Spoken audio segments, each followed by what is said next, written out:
Good evening. I'm gonna do a little skit I did at church a few times, especially at Christmas. Got asked over and over to do it every year, so I became the storyteller at church, and always had a really good time with that. And I miss doing it, but I want to share this little story with you, and I hope you understand the real message behind it. It's really it really explains. Uh, Kind of what the Lord wants from us. And I'm going to try to do it a little bit, talk a little bit like Jimmy Stewart, just to emphasize the sound of it. Well, like most of y'all, I was born at a very early age in life. And I grew up, I was bashful. You wouldn't think so now, but real bashful. And I went off to school, and one day in the library, I saw this girl. She was just beautiful, and I fell in love. I said, "That's going to be my wife."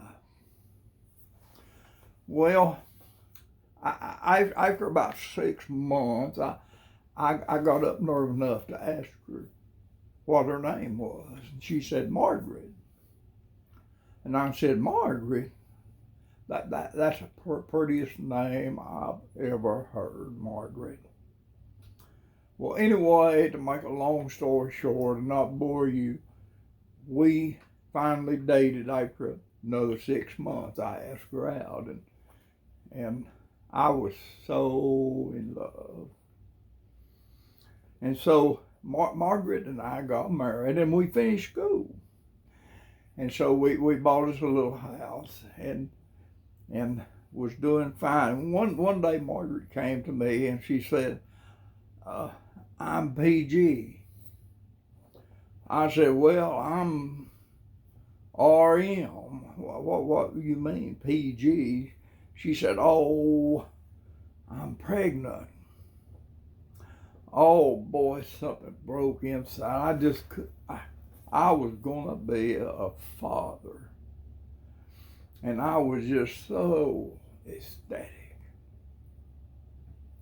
Well, one night in the middle of the night, out of nowhere, she punches me in the ribs, and it hurts. A man's ribs, it is not made for a woman's elbow. And I said, "What are you trying to do to me?" And she said, "It's time to go."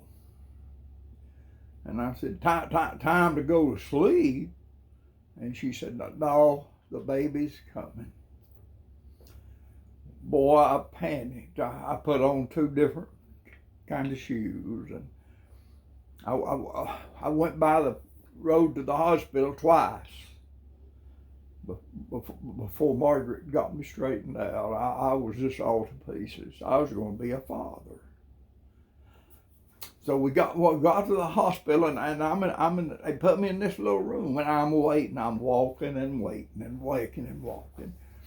And I didn't think the doctor would ever come out. And finally came out, and I saw him coming.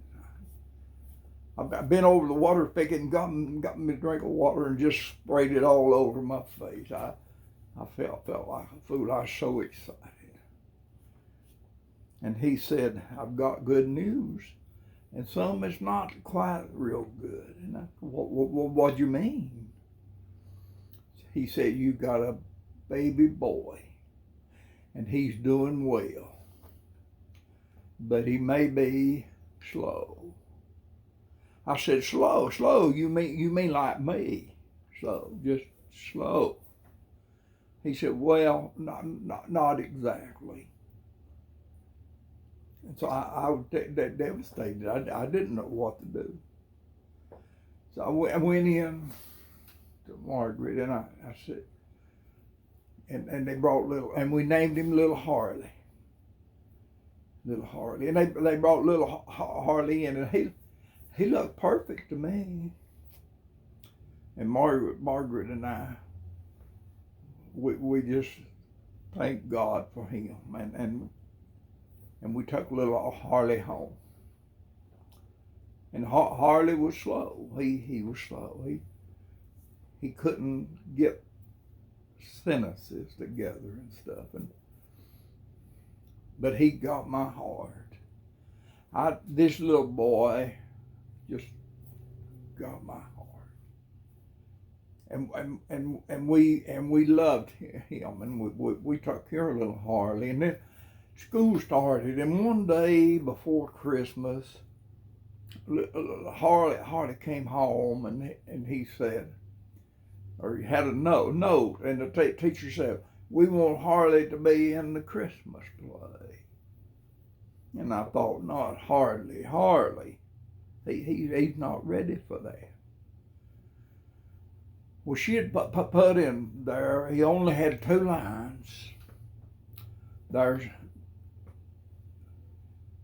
no room in the inn.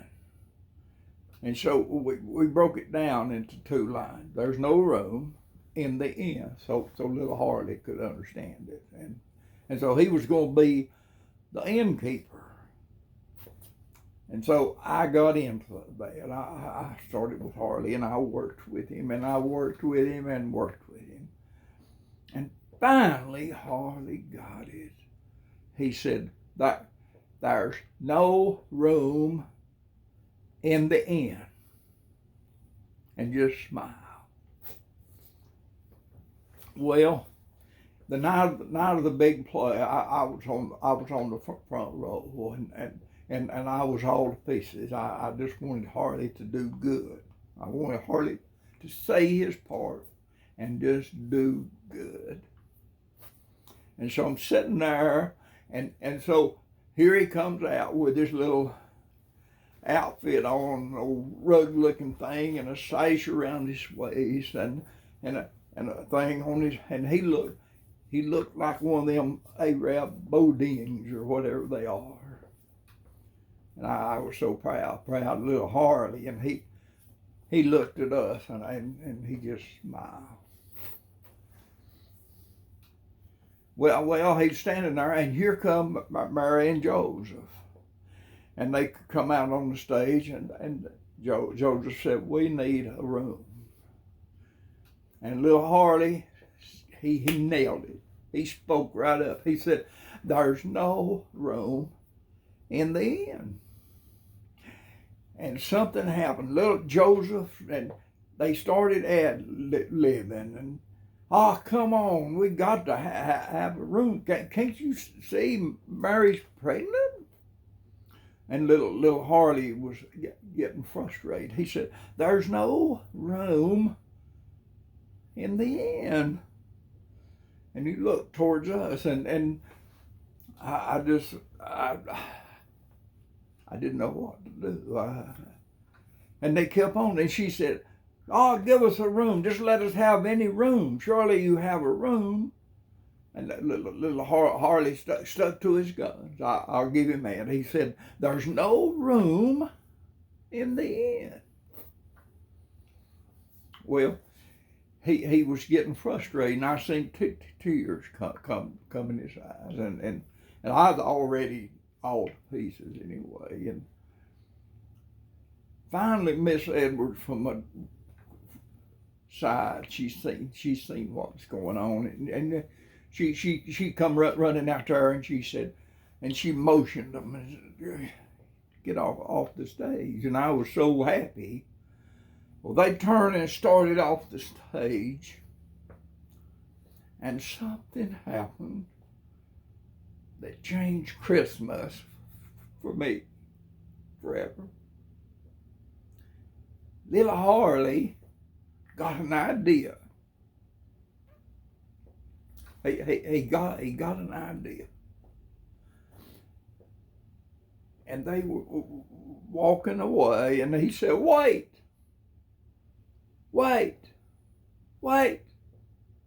You can have my room. You can have my room.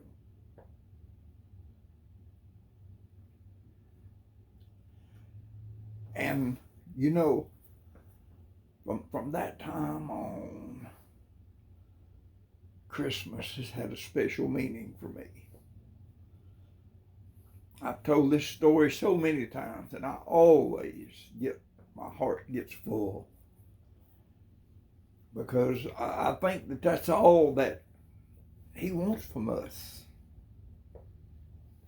Just room in our heart for him. I hope this Christmas that you and I and our people, during this pandemic and all this other stuff that's been going on, I hope we can take time this Christmas and open our hearts up, not only to him, but to our friends and our neighbors and our loved ones. And we can become America again that loves each other, that helps each other, and cares for each other. That's all he wants. He wants us to have room. Wait. You can have my room. You can have my room. Hope you enjoyed this, because I did. Thank you.